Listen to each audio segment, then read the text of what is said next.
ಕಾಲ್ತುಳಿತದಲ್ಲಿ ಮೃತಪಟ್ಟ ಪ್ರಜ್ವಲ್ ಮನೆಗೆ ಜೆಕೆ ಕೃಷ್ಣಾರೆಡ್ಡಿ ಅವರು ಭೇಟಿ ಕೊಟ್ಟಿದ್ರು. ಚಿಂತಾಮಣಿ ತಾಲೂಕಿನ ಗೋಪಲ್ಲಿ ಗ್ರಾಮದ ಪ್ರಜ್ವಲ್ ನಿವಾಸಕ್ಕೆ ಇವತ್ತು ಜೆಕೆ ಕೃಷ್ಣಾರೆಡ್ಡಿ ಅವರು ಭೇಟಿ ಕೊಟ್ಟಿದ್ದಾರೆ.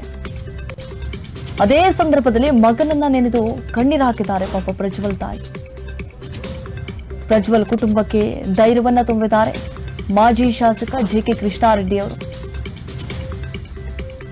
ನೋಡಿ, ಇದು ಕೊಲೆಗಡಕ ಸರ್ಕಾರ ಅಂತ ಹೇಳಿ ಗಂಭೀರವಾಗಿ ಆರೋಪ ಮಾಡಿದ್ದಾರೆ. ಅವತ್ತು ಯಾವ ರೀತಿ ಕಾಲ್ತುಳಿತ ಸಂಭವಿಸಿತು, ಆ ಸಂದರ್ಭದಲ್ಲಿ ಯಾವುದೇ ರೀತಿಯಾದಂತಹ ವ್ಯವಸ್ಥೆಯನ್ನೇ ಮಾಡಿರಲಿಲ್ಲ. ಅಲ್ಲಿ ಸುಮ್ಮನೆ ತರಾತುರಿಯಲ್ಲಿ ಕರ್ಕೊಂಡು ಬಂದ್ರು, ಸನ್ಮಾನ ಮಾಡಿದ್ರು, ಕಾರ್ಯಕ್ರಮವನ್ನ ಮುಗಿಸ್ಬಿಟ್ರು. ಈ ರೀತಿಯಾದಂತಹ ಅನಾಹುತಗಳು ಸಂಭವಿಸುತ್ತೆ ಅಂತ ಹೇಳಿ ಗೊತ್ತಿದ್ರು ಕೂಡ ಯಾವುದೇ ರೀತಿಯಾದಂತಹ ವ್ಯವಸ್ಥೆಯನ್ನ ಅಲ್ಲಿ ಮಾಡಿರಲಿಲ್ಲ. ಇದು ಕೊಲೆಗಡಕ ಸರ್ಕಾರ ಅಂತ ಹೇಳಿ ಗಂಭೀರವಾಗಿ ಆರೋಪ ಮಾಡಿದ್ದಾರೆ. ಮೆಟ್ರೋ ನಿಲ್ದಾಣದಲ್ಲಿ ಇದ್ದಂತಹ ಜನರನ್ನ ನೋಡಿ ಮುನ್ನೆಚ್ಚರಿಕೆಯನ್ನು ವಹಿಸಬೇಕಾಗಿತ್ತು. ನಾನಾ ಭಾಗಗಳಿಂದ ಅಭಿಮಾನಿಗಳು ದೌಡಾಯಿಸಿದ್ರು. ಮೆಟ್ರೋ ಅಲ್ಲಂತೂ ಕೇಳಲೇಬಾರದು, ಅಷ್ಟರ ಮಟ್ಟಿಗೆ ಜನ ಸೇರಿದ್ರಲ್ಲಿ. ಅದನ್ನ ನೋಡಿ ಅಟ್ಲೀಸ್ಟ್ ಮುನ್ನೆಚ್ಚರಿಕೆಯನ್ನು ವಹಿಸಬೇಕಾಗಿತ್ತಲ್ವಾ. ಪೊಲೀಸ್ ಎಫ್ಐಆರ್ ನಲ್ಲಿ ಕಾನೂನು ಬಾಹಿರ ಸಭೆ ಸ್ಪಷ್ಟನೆಯನ್ನ ಪಡಿಸಿದೆ. ನೋಡಿ, ಕಾನೂನು ಬಾಹಿರ ಸಭೆಯಲ್ಲಿ ಸಿಎಂ ಹಾಗೂ ಡಿಸಿಎಂ ಅವರು ಭಾಗಿಯಾಗಿದ್ರು. ಸರ್ಕಾರದ ವಿರುದ್ಧ ಮಾಜಿ ಶಾಸಕ ಜೆಕೆ ಕೃಷ್ಣಾರೆಡ್ಡಿ ಅವರು ಆರೋಪ ಮಾಡಿದ್ದಾರೆ. 11 ಜನರ ಸಾವಿಗೆ ನೇರವಾಗಿ ಸರ್ಕಾರವೇ ಹೊಣೆ ಅನ್ನುವಂಥದ್ದು ಇಲ್ಲಿ ಜೆಕೆ ಕೃಷ್ಣಾರೆಡ್ಡಿ ಅವರ ಸ್ಟೇಟ್ಮೆಂಟ್. ನೋಡಿ, ದೃಶ್ಯದಲ್ಲಿ ಗಮನಿಸ್ತಾ ಇದ್ದೀವಿ. ಇದೇ ವ್ಯಕ್ತಿ ಕಾಲ್ತುಳಿತದಲ್ಲಿ ಸಾವನ್ನಪ್ಪಿದ್ದಾರೆ. ಅವರ ನಿವಾಸಕ್ಕೆ ಇವತ್ತು ಹೋಗಿದ್ರು. ಆ ಸಂದರ್ಭದಲ್ಲಿ ಅವರ ತಾಯಿ ಕಣ್ಣೀರು ಹಾಕ್ತಿದ್ದಾರೆ ಮಗನನ್ನ ನೆನೆದು. ಇದಕ್ಕೆ ಸಂಬಂಧಪಟ್ಟಂತೆ ಮಾಜಿ ಶಾಸಕರಾದಂತಹ ಜೆಕೆ ಕೃಷ್ಣಾರೆಡ್ಡಿ ಅವರು ಮಾತನಾಡಿದ್ದಾರೆ. ಬನ್ನಿ, ಏನ್ ಮಾತನಾಡಿದ್ದಾರೆ ಕೇಳಿಸ್ಕೊಂಬರ. ಮಾಡೋಣ. ಈಗ 1 ಕೋಟಿ ರೂಪಾಯಿ ಪರಿಹಾರನೂ ಕೊಡಬೇಕು, ಮತ್ತೆ ಯಾವ ಮಕ್ಕಳನ್ನ ಕಳ್ಕೊಂಡಿದ್ದಾರೆ ಆ ಕುಟುಂಬಕ್ಕೆ ಒಂದು ಸರ್ಕಾರಿ ಕೆಲಸ ಕೊಡಬೇಕು ಅನ್ನುವಂಥ ಒತ್ತಾಯವನ್ನ ಕುಮಾರಣ್ಣ ಮೂಲಕ ಇನ್ನು ವಿರೋಧ ಪಕ್ಷಗಳೆಲ್ಲ ಕೂಡ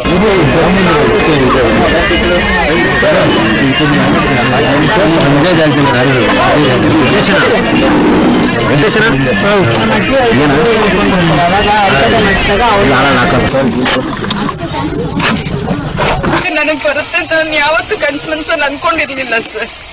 ಅವ್ರು ಫುಲ್ ತೆಗೆಯೋಷ್ಟೊತ್ತಿಗೆ ನನ್ನ ಮಗನ ಕೈ ಖಡ್ಗ ಎಲ್ಲ ಕಾಣಿಸೋಷ್ಟಕ್ಕೆ ಫುಲ್ ನನ್ನ ಎದೆ ಚೂರ್ ಆಗೋಯ್ತು. ಈ ತರ ಒಂದು ಘಟನೆ ನಾನು ನನ್ನ ಕಣ್ಣಾರೆ ನೋಡ್ತೀವಿ ಅಂತ ನಾನು ಅನ್ಕೊಂಡಿರ್ಲಿಲ್ಲ ಸರ್. ಫುಲ್ ಫ್ರೀಸ್ ಆಗ್ಬಿಟ್ಟಿದ್ದ. ಅದೆಷ್ಟೊತ್ತಿಗೆ ಪ್ರಾಣ ಹೋಯ್ತು, ಏನಾಯ್ತು ಅಂತಾನೆ ನಮಗ್ ಗೊತ್ತಿಲ್ಲ ಸರ್. ಅದನ್ನ ನೋಡಕ್ ನನ್ ಕಣ್ಣಲ್ಲಿ ನಿದ್ದೆ ಬರ್ತಾ ಇಲ್ಲ ಸರ್. ಬರೀ ಆ ದೃಶ್ಯನೇ ಬರ್ತಿದೆ, ಆ ಕಾಲು, ಆ ಮುಖ, ಅದೇ ಬರ್ತಾ ಇದೆ ನನಗೆ. ಲೈಫ್ ಲಾಂಗ್ ನಾನು ಮರೆಯಕ್ಕಾಗಲ್ಲ ಸರ್. ಗೌರ್ಮೆಂಟ್ ಒಂದು ಎಚ್ಚರಿಕೆಯಿಂದ ಮಾಡಿದಿದ್ರೆ ಫಂಕ್ಷನ್, ನನ್ ಮಗ ಇವತ್ತು ನನ್ನ ಜೊತೆ ಇರ್ತಿದ್ದ. ಎಷ್ಟೋ ಫಂಕ್ಷನ್ ಈ ತರ ಹೋಗಿದ್ದಾನೆ.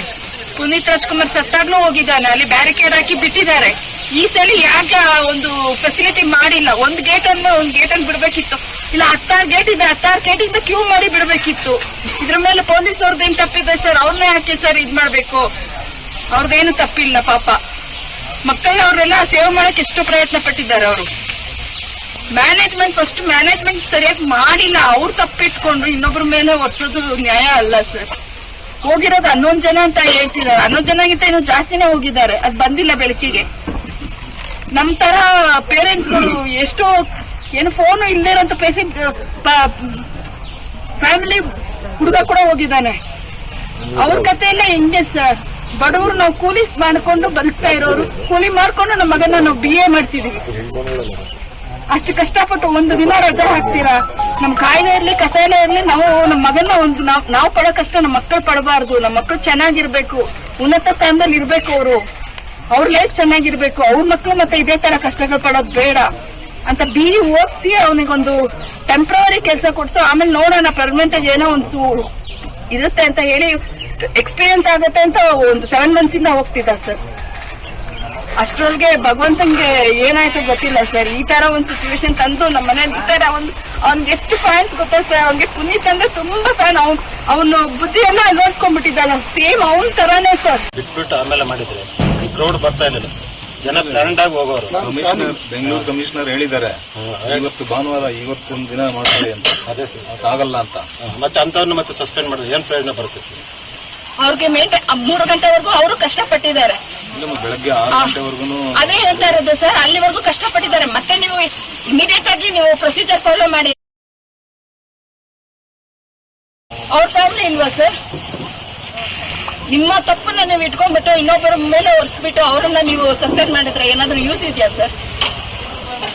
ಕಪ್ಪು ಗೆದ್ದಿದ್ದೀರಾ, ಖುಷಿ ಇಲ್ಲ ಅಂತ ಹೇಳಲ್ಲ. 18 ವರ್ಷ ಆಯ್ತು, ಗೆದ್ದಿದ್ದೀರಾ, ಓಕೆ, ಸೆಲೆಬ್ರೇಷನ್ ಮಾಡಿ, ವಿಧಾನಸೌಧದಲ್ಲಿ ಮಾಡಿ. ಪಬ್ಲಿಕ್ ಗೆ ಏನಕ್ಕೆ ಇನ್ಫಾರ್ಮೇಶನ್ ಕೊಟ್ರಿ ನೀವು? ಬನ್ನಿ ಅಂತ ಫ್ರೀ ಅಂತ ಏನಕ್ಕಂದ್ರೆ ಹುಡುಗರಿಗೆ ಯಾಕೆ ಹುಚ್ಚಿ ಹಬ್ಬಿಸಿದ್ರಿ? ಹುಡುಗರು ಇರೋದು ಈ ಏಜ್ ಅಲ್ಲಿ ಅವ್ರಿಗೆ ಹಂಗೆ ಇರುತ್ತೆ. ಪೇರೆಂಟ್ಸ್ ಎಷ್ಟೇ ಕಂಟ್ರೋಲ್ ಅವ್ರು ಬಿಡಲ್ಲ. ಆದ್ರೆ ಅವರು ನಾವು ಈ ತರ ಮೆಸೇಜ್ ಕೊಟ್ಮೇಲೆ ಎಲ್ಲಾರು ನಮಗೆ ಟೀಕೆ ಮಾಡ್ತಿದ್ದಾರೆ. ಏನಂತ? ನೀವು ಪೇರೆಂಟ್ಸ್ ಆಗಿ ನಿಮ್ ಮಗುನ ಭದ್ರತೆ ನೀವು ಇಟ್ಕೋಬೇಕು. ಏನ್ ಎಳೆ ಮಗುನ ಸರ್ ಕಂಕೇಲಿ ಇಟ್ಕೊಂಡು ಕೂತ್ಕೊಳ್ಳೋದು? ಸಂಪೂರ್ಣ ಸರ್ಕಾರ ಹೊಣೆ. ಯಾಕೆಂತ ಹೇಳಿದ್ರೆ 3ನೇ ತಾರೀಕು ಸಂಜೆ 7:30 ಪಂದ್ಯ ಪ್ರಾರಂಭ ಆಗಿರ್ತಕ್ಕಂಥದ್ದು.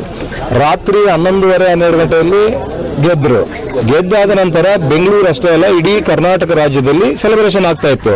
ಪೊಲೀಸ್ನವರು ಎಲ್ಲ ಬೆಂಗಳೂರು ಸೇರಿದಂತೆ ಬೇರೆ ಬೇರೆ ಕಡೆ ಎಲ್ಲ ಕಡೆ ಕೂಡ ಬೆಂಗಳೂರು ಪೊಲೀಸು ಇವತ್ತು ಬಂದೋಬಸ್ತ್ ಡ್ಯೂಟಿಯಲ್ಲಿ ಇದ್ರು. ಬೆಳಗ್ಗೆ ಹೆಚ್ಚು ಕಮ್ಮಿ ಆ ಕ್ರೌಡ್ ಎಲ್ಲ ಖಾಲಿಯಾಗಿ ಹೋಗೋವರೆಗೂ ಬೆಳಗ್ಗೆ 6 ಗಂಟೆವರೆಗೂ ಕೂಡ ಇತ್ತು.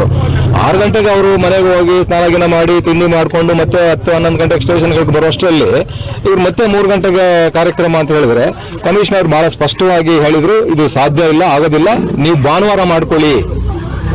ಇವತ್ತು ಈ ಭಾನುವಾರ ಮಾಡ್ಕೊಳ್ಳಿ, ನೀವು ನಾವೆಲ್ಲ ವ್ಯವಸ್ಥೆ ಮಾಡ್ಕೊಳ್ಬಹುದು ಅಂತ ಹೇಳಿ. ಮತ್ತು ಸರ್ಕಾರಕ್ಕೆ ಒಂದು ಸ್ಪಷ್ಟತೆ ಇರಲಿಲ್ಲ. ಸರ್ಕಾರ ರೋಡ್ ಶೋ ಅಂತ ಹೇಳಿದ್ರು, ವಿಧಾನಸೌಧ ಅಂತ ಹೇಳಿದ್ರು, ಅಲ್ಲಿಂದ ಸ್ಟೇಡಿಯಂ ಅಂತ ಹೇಳಿದ್ರು.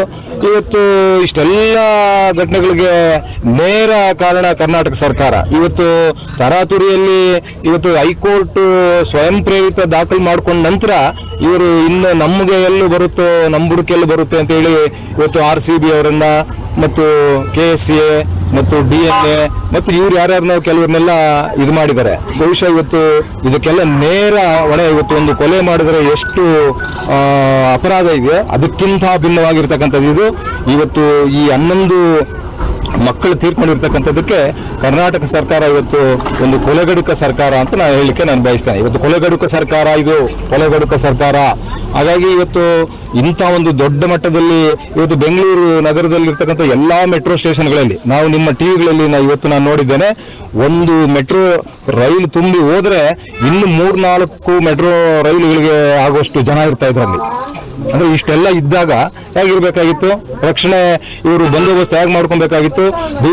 BBMP ಅವರು ಏನ್ ಮಾಡ್ತಾ ಇದ್ರು, ಆರೋಗ್ಯ ಇಲಾಖೆ ಏನ್ ಮಾಡ್ತಾ ಇತ್ತು, ಪೊಲೀಸ್ ಇಲಾಖೆ ಬಹಳ ಸ್ಪಷ್ಟವಾಗಿ ಹೇಳ್ತದೆ. ಮತ್ತೆ ಪೊಲೀಸಿಗೆಲ್ಲ ಇಲಾಖೆ ಇವ್ರ ಮೇಲೆ FIR ಅಲ್ಲಿ ಬಹಳ ಸ್ಪಷ್ಟವಾಗಿದೆ. ಕಾನೂನು ಬಾಹಿರ ಸಭೆ ಅಲ್ಲಿ ನಡೆದಿದ್ದು. ಕಾನೂನು ಬಾಹಿರ ಸಭೆಯಲ್ಲಿ ಯಾರ್ಯಾರು ಭಾಗಿಯಾಗಿದ್ರು?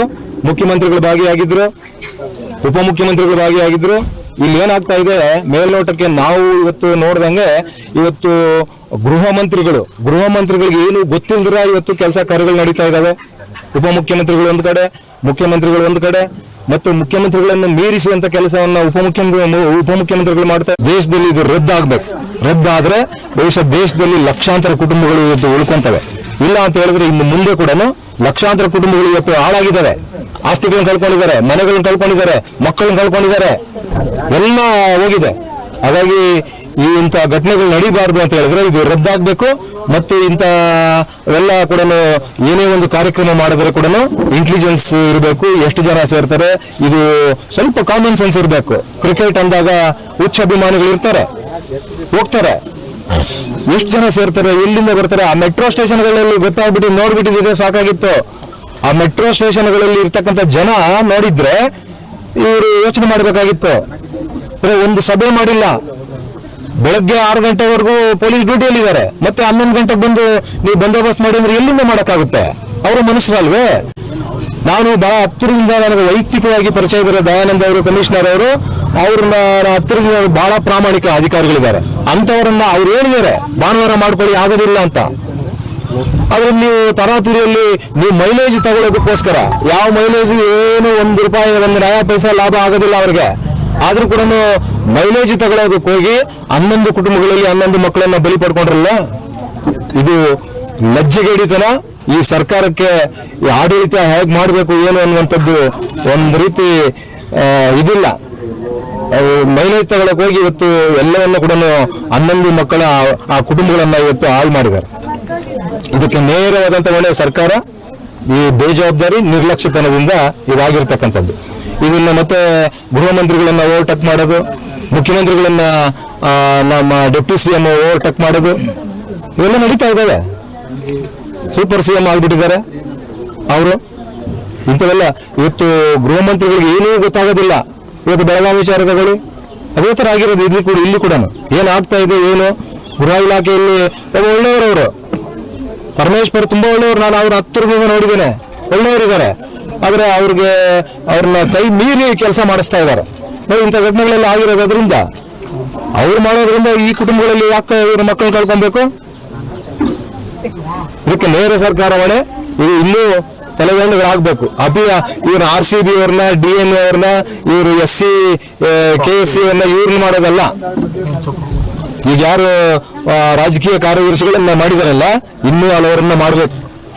ಯಾರ್ಯಾರು ಇದು ಕೈ ಹಾಕಿ ತಲೆ ದೂರಿಸ್ತಾರಲ್ಲ, ಇಂಥವ್ರನ್ನೆಲ್ಲ ತೆಗೆದ್ರೆ ಒಳ್ಳೆ ಆಡಳಿತ ಕೊಡಬಹುದು. ಇಲ್ಲ ಅಂದ್ರೆ ಇನ್ನೊಂದಷ್ಟು ಅಮಾಯಕ ಕುಟುಂಬಗಳನ್ನ ಬಲಿ ಮಾಡುವಂತದ್ದಾಗುತ್ತೆ.